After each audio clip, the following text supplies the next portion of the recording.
Сайн байцгаана уу? Бүгдээрээ өдрийн мэндийг хүргэе. Ээлжид видео бичлэгээрээ уулзч байгаадаа баяртай байна. Хэрвээ та ажлаа байнга хойшлуулж, эцсийн мөчөд яран сандраг хийдэг бол энэхүү видеонд анхаарлаа хандуулаарай. High Five Habit буюу монголоор өөрийгөө дэмжих зуршил гэж орчуулагдсан бестселлер номын зохиогч Мел Робинсын YouTube дээр 3 сая хандлт авсан энэхүү алдартай илтгэлийг би та бүхэнд орчуулан хүргэж байна.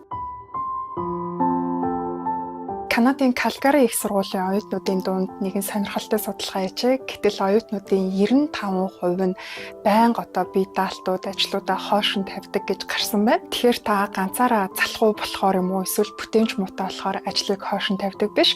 Бас дээрэс нь ажилчин хүнд хэцүү эсвэл тэр ажлыг хийхэд ур чадвар хүрэхгүй болохоор ажлыг хойшин тавьдаг ерөөсөө биш. За тэгвэл бид нэр яагаад ажлыг дандаа хойшин тавиад идэх юм бэ? Хүний тарих стрессээс өөрийгөө хамгаалж тайвшруулахдаа энэ хойшлуулах гэдэг зуршлыг бий болгодог юм байна. Амьдралын олон асуудлууд тархин дотор хураагдсан байдаг.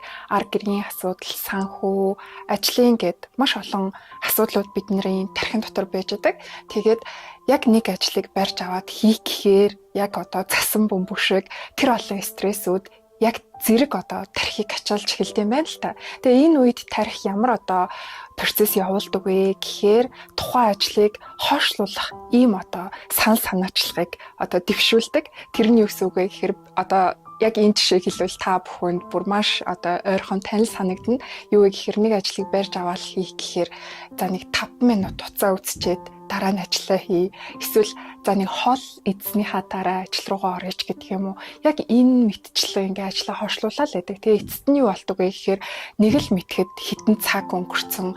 Тэгээд нөгөө ажлаа за маргааш нэг мөсөө өглөө их тосоод хийя гэдэг ч юм уу. Тэгээд маш олон өдөр хойшлуулж явж агаад эцсийн мөчөд бүр тулхаад сандраад ингээ хийдэг. Тэгээ хийснийхаа дараа ийм амархан бис юм бол аль эртхэн хийчихгүй яавтаа гэж боддог. Тэгэд яагаад би энийг сайн мэдээд байна уу гэхээр надад ч бас ийм зүйл аягүй их болдог. Би тэгээд ажлаа ингээл хийхгүй хойшлуулж авсаар агаад яг эцсийн мөчөд хийн гутаа дандаа ингэж боддог. Та бүхэнд яг нэг гоё үгийг хэлмээр байна. Юу вэ гэхээр та залхуу юмыг хойш тавьдаг хүн ерөөсөө биш.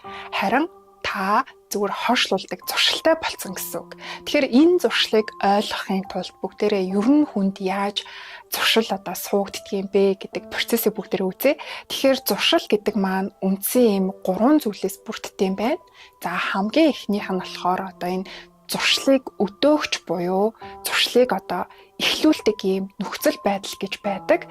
Хоёрдугаарт нь үйлдэл гэж байгаа. Өөрөөр хэлбэл яг энэ нөхцөл байдалд орсны дараа хийдэг үйлдэл гэсэн үг. За энэний ар дээр 3 дугаарт нь ямар нэгэн урамшуулал буюу тухайн зүйлийг хийснээрээ ийм кайф авдаг таашаал авдаг. Ийм процессор хүний дадал зуршил гэдэг зүйл бий болж идэг юм байна. За тэгэхээр энийг нөгөө хойшлуулах зуршил дээр авч үзэх юм бол эхлүүлдэг энэ юмыг хойш тавьдаг үйлдэлийг эхлүүлдэг зүйл нь юу вэ гэхээр бидний стрессийн нөхцөл байдал. Тэгэхээр ямар нэгэн стрессийг мэдрэх юм бол шууд л бидний тархинд за энэ ажлыг хойшлуулъя. За эхлээд нэг хоол идчихье. За нэг уцаа харчие.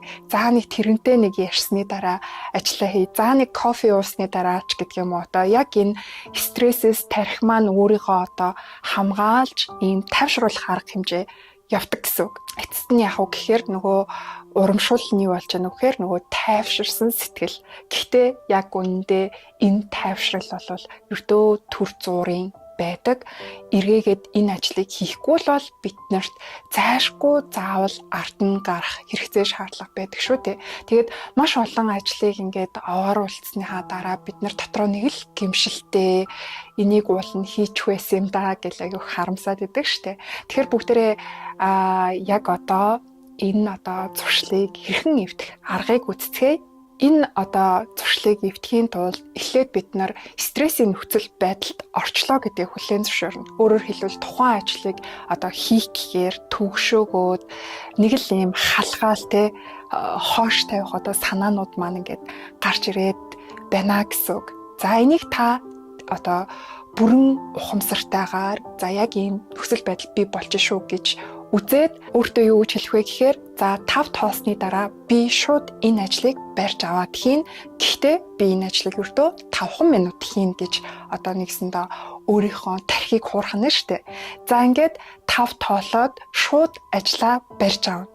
За тэгэнгუთ түрүүн одоо видеоны эхлэл хэсэгт хэлсэн тухайн ажил хүнд хэцүү болохоор бид нар ингээ хойшлуулад яваад идэх юм бишээ гэд тэ. Тэгэхээр ажлаа ингээд нэгэнд барьж авсан л бол нийт хүмүүсийн 80% нь заавал дуусгаж арт нь гарч иж одоо ширээний хаартаас босдгийм байна. Тэгэхээр та ч гэсэндээ одоо яг энэ аргыг хэрэгжүүлээд өөрийнхөө хиймээр байгаа ажлыг зүгээр шууд барьж аваад эхлүүлсэний дараа бол та заавал тэр ажлаа дуусгах болно. Тэгээ энэхүү зөвлөгөөг үтсний дараа би одоо маш олон ажлыг бас овооруулсан байсан. Тэгээд шууд ажилдаа орсон гараас маань маш их зүйл гарсан. Тэгээд ер нь бол энийг яг зуршил гэдгийг нь ойлгочих юм бол энэ одоо зуршлыг эерэг сайн болгож одоо бүтээмж рүү хувиргах боломжтой байна гэж би бодсон байгаа.